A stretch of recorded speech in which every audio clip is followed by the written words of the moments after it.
Hello, my name's Sam Thompson and I've written this book, The Fox's Tower. It's a story about a girl called Willow who discovers that there is a hidden world where animals speak. It's called the Forest. Willow's dad, Silas, went there when he was a child, and now it's Willow's turn. The Fox's Tower is a follow-up to this book, Wolfstongue. It's a separate, standalone story set in the Wolfstongue world. So, I'm going to read you a short passage from the beginning of the book, chapter 1. The night the foxes stole her father, Willow could not sleep. She had been lying for hours in the darkness, listening to the wind that sang in the walls. Floorboards creaked as Dad moved around the house. He was sleepless too. Some time past midnight, she heard the back door open. She threw off her duvet and went to the window. Dad was standing on the patio in a spill of light from the kitchen. Willow put her forehead to the glass and tried to see what he was doing.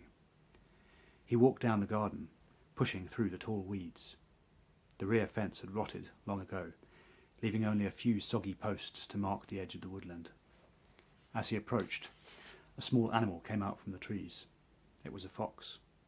Another followed, then a third, their eyes reflecting gold. Dad must have some food in his hand, Willow thought. He squatted, and the foxes gathered around him. Willow wiped mist from the window pane. Dad was speaking to the animals. Why did he have to act so strangely all the time? He was like an old clown with his tangled hair and his sagging tracksuit bottoms. He was always going outside at weird times. Lately she often found him sitting on the garden bench first thing in the morning, ignoring the drizzle, gazing up at the mountains, feeding bits of bread to a big black raven he had half tamed. Dad was not only speaking to the foxes, he seemed to be having an argument with them. He kept shaking his head. At last he turned back towards the house. The three foxes made a noise, a piercing shriek like a human being in pain. As if in answer, something huge and dark loped out of the woods.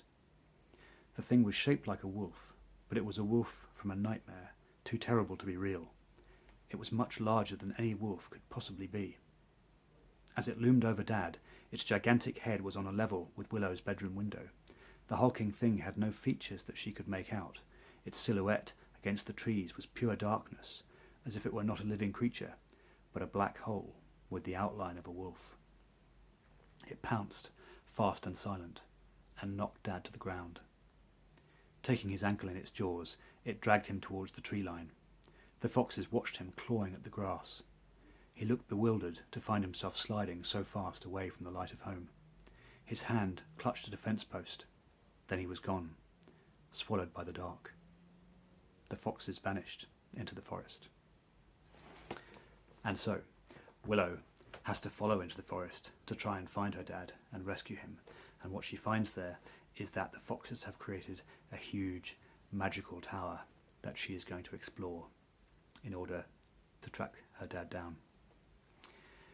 The Fox's Tower is published by Little Island, and it has fantastic illustrations by Anna Trollope. I'll just show you one of them there. There it is. The book is available now, and I really hope you enjoy it.